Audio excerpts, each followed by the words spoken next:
గత 15 సంవత్సరాలుగా ప్రతి గ్రామం తిరిగాను, ప్రతి ఇంటికి వెళ్ళాను. వైఎస్ఆర్ కాంగ్రెస్ పార్టీకి ఫౌండేషన్ నా నుంచే ఇక్కడ మొదలైంది. ఈరోజు రామచంద్రారెడ్డి లేని వైఎస్ఆర్ కాంగ్రెస్ పార్టీ డిఫరెంట్గా ఉంది. కాబట్టి ఒకే మాటలో చెప్పాలంటే మెట్టు గోవిందరెడ్డి అనే వ్యక్తి తల కింద చేసి కాళ్ళు పైన చేసి తపస్సు చేసినా కూడా రాయదుర్గంలో ఎమ్మెల్యేగా గెలిచే అవకాశమే లేదు. ఆయన ఏదో ఛాలెంజ్ చేసుకుంటున్నాడు, అవన్నీ పనికిరావు.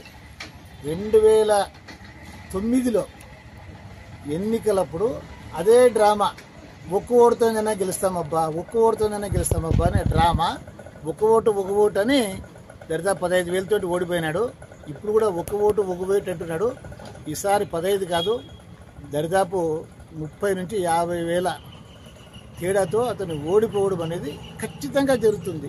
ఇది రాసి పెట్టింది అతనికి, దీన్ని గుర్తుపెట్టుకోవాలి. రెండో విషయము, తనేదో సమర్థుడు అని డబ్బా కొట్టుకున్నాడు. మొన్న ఎప్పుడో పార్టీ అపోజిషన్లో ఉన్నప్పుడే అతను ఎమ్మెల్సీగా గెలిచినాను అని చెప్పుకున్నాడు.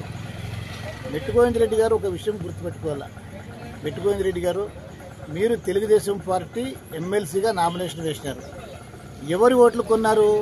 అప్పుడు కాంగ్రెస్లో ఉన్నటువంటి తాడిపత్రికి చెందినటువంటి ఎంపీటీసీలు, అదేవిధంగా జెడ్పీటీసీలు, తాడిపత్రి మున్సిపల్ కౌన్సిలర్ని కొన్నారు. దాన్ని రాజకీయం అనరు మెట్టు గోవిందరెడ్డి గారు, దాన్ని రాజకీయ వ్యభిచారము అంటారు. నువ్వు రాజకీయ వ్యభిచారం చేసి నువ్వు సమర్థుడు ఘనుడు అని చెప్పుకుంటే ఇది చాలా నీచమైంది. దీన్ని కూడా గుర్తుపెట్టుకోవాలి మెట్టు గోవిందరెడ్డి గారు. లేకపోతే ప్రజల్లో చాలా చులకనైపోతాం. నీకేం మాట్లాడాలో కూడా తెలియదు నీకు. మొన్న ఏం మాట్లాడినావు? జనవరి 26న నీవు 2004లో ఓటుకు 30 రూపాయలు ఇచ్చి నువ్వు గెలిచినావు. నువ్వు ఓపెన్గా చెప్పినావు కదా అందరి ఎదురుగా. ఎమ్మెల్యే మాట్లాడే మాటలు అవి. దాన్ని బట్టి తెలుస్తుంది నీవు రాజకీయంగా పరిపక్వత చెందలేదు. సమర్థుడు అంటే గెలవడంలో కాదు సమర్థుడు మెట్టు గోవిందరెడ్డి గారు. అసమర్థులు కూడా గెలవచ్చు.